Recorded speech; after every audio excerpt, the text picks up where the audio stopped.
भारतीय राज्य पेंशन महासंघ का राष्ट्रीय वरिष्ठ उपाध्यक्ष हूँ और आज ये जो यहाँ पर कार्यक्रम है उसका मुख्य रूप के ऊपर मैं यहाँ पर संयोजक के नाते उपस्थित हूँ।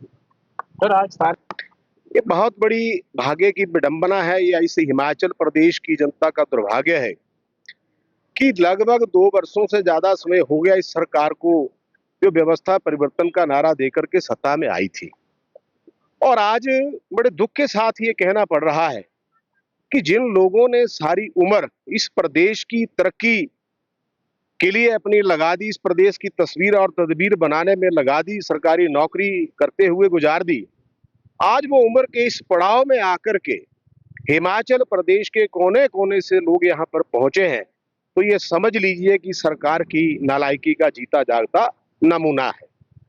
2 साल से जब से ये सरकार बनी है, हिमाचल प्रदेश का पूर्व कर्मचारी और वरिष्ठ नागरिक इतनी बुरी तरह से ग्रस्त हुआ है कि जिसका अंदाजा आप ये लगा सकते हैं कि हिमाचल प्रदेश के इन बुजुर्ग लोगों के पूर्व कर्मचारियों के हजारों करोड़ रुपए के चिकित्सा भत्ते के बिल, मैं कहता हूं कि ये सरकार इतनी संवेदनहीन है, संवेदनहीन की हीनता की पराकाष्ठा को भी लांघ चुकी है कि जीवन में बाकी चीजों की चर्चा तो मैं बाद में करता हूं। सबसे पहला विषय तो यह है कि जिन लोगों को इस उम्र में बीमारी के लिए दवाई की जरूरत है, इलाज की जरूरत है, लेकिन इस सरकार ने पिछले 2 वर्षों से एक भी रुपया हिमाचल प्रदेश के पूर्व कर्मचारियों को चिकित्सा भत्ते के रूप में नहीं दिया। और इसी कड़ी के चलते हमारे सैकड़ों पूर्व कर्मचारी जो हैं वो स्वर्ग सिधार गए, दवाई के अभाव से, पैसे के अभाव से स्वर्ग सिधार गए। मैं सरकार से पूछना चाहता हूं, आप लोगों के माध्यम से सीधा सीधा आरोप लगाना चाहता हूं कि प्रदेश की सरकार, प्रदेश के मुख्यमंत्री ये बताएं कि क्या प्रदेश की सरकार में कोई मंत्री, कोई विधायक या स्वयं मुख्यमंत्री कोई बीमार नहीं हुआ 2 साल के अंदर? अगर हुआ है तो क्या उनके भी चिकित्सा भत्ते के बिल रोके हुए हैं? इस बात को लेकर के वो श्वेत पत्र जारी करे और प्रदेश की जनता, प्रदेश का पूर्व कर्मचारी आज जानना चाहता है कि जिन लोगों ने इस सरकार को चुन करके सत्ता में भेजा, आज वही सरकार उनकी जो उम्र है उसको तिनके तिनके करके खत्म कर रही है। हजारों करोड़ रुपए का हमारा एरियर पे कमीशन का वो सरकार के पास पेंडिंग पड़ा है। पिछली सरकार जब सत्ता में थी, हम आज भी धन्यवाद भी करना चाहते हैं, उन्होंने कम से कम 50,000 रुपए की एक किस्त प्रदेश के तमाम पूर्व कर्मचारियों को दी। 2 वर्षों से इस सरकार ने एक पैसा नहीं दिया। हजारों करोड़ रुपए का कर्जा प्रदेश की सरकार ने ले रखा है। हम तो ये जानना चाहते हैं आपके माध्यम से कि प्रदेश की जनता भी जानना चाहती है कि हिमाचल प्रदेश का ये हजारों करोड़ रुपए का जो कर्जा लिया वो गया तो गया कहां? आज सरकार कहती है कि वित्तीय परिस्थितियां हमारी खराब हैं। वित्तीय परिस्थिति खराब क्यों नहीं होंगी? एक मंत्री, एक गाड़ी उसकी, एक गाड़ी उसके स्टाफ की, एक गाड़ी उसकी बीवी की, एक गाड़ी उसके बच्चे की। ये क्यों? जब प्रदेश की वित्तीय स्थिति ठीक नहीं है तो कम से कम सरकार अपनी चीजों के ऊपर भी अंकुश लगाए।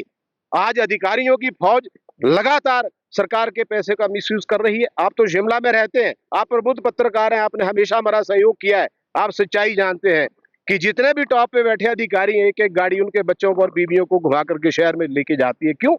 अगर व्यवस्था ठीक नहीं है तो खर्चे रोकने के लिए बहुत सारे उपाय करने की जरूरत है। लेकिन हैरानी की बात है और अफसोस इस बात का है कि इस प्रदेश के मुखिया सत्ता के नशे में इतने चूर हैं कि वो किसी से ना तो राय शुमारी करना चाहते हैं, ना किसी से मशवरा करना चाहते हैं। हमने कहा कि आप हिमाचल प्रदेश के पूर्व कर्मचारियों की जेसीसी की बैठक बुलाइए, तमाम संगठनों को बुलाइए, बैठ के चर्चा करेंगे। ये प्रदेश जितना उनका है उससे ज्यादा हमारा भी है, और हमारा ये मानना है कि सबसे पहले हमारे लिए देश है, प्रदेश के बाद हमारे लिए हमारे हक हैं। लेकिन जब कोई बात ही नहीं करना चाहता है, इस नशे में चूर है कि सत्ता में विराजमान है, तो आज मैं इस बात का ऐलान यहां से करना चाहता हूं, जब प्रदेश का वरिष्ठ नागरिक जाग गया है तो आप देखिए आने वाले समय में होता क्या है, सरकार कितने दिन टिकेगी ये तो भविष्य के गर्भ में है। लेकिन देखिए, लोगों का ध्यान भटकाने के लिए वो गालिब ये ख्याल अच्छा है। पिछली सरकार ने क्या किया, 6 महीने तक तो ये बात इनकी जायज हो सकती थी। भैया 2 साल से ऊपर का समय हो गया है, अपने दोषों को दूसरे के सिर मढ़ने के बजाय अपनी इंट्रोस्पेक्शन करिए, आत्मनिरीक्षण करिए कि आप कहां पे खड़े हैं। इतनी बड़ी अपने मित्र मंडली की फौज सच सच वाले में बैठा रखी है जिसका कोई अंदाजा नहीं। वो क्या उनको सैलरी नहीं मिलती है? क्या उनकी गाड़ियां नहीं चल रही हैं? परफॉर्मेंस वाइज क्या है? परफॉर्मेंस बता दें वो अपनी।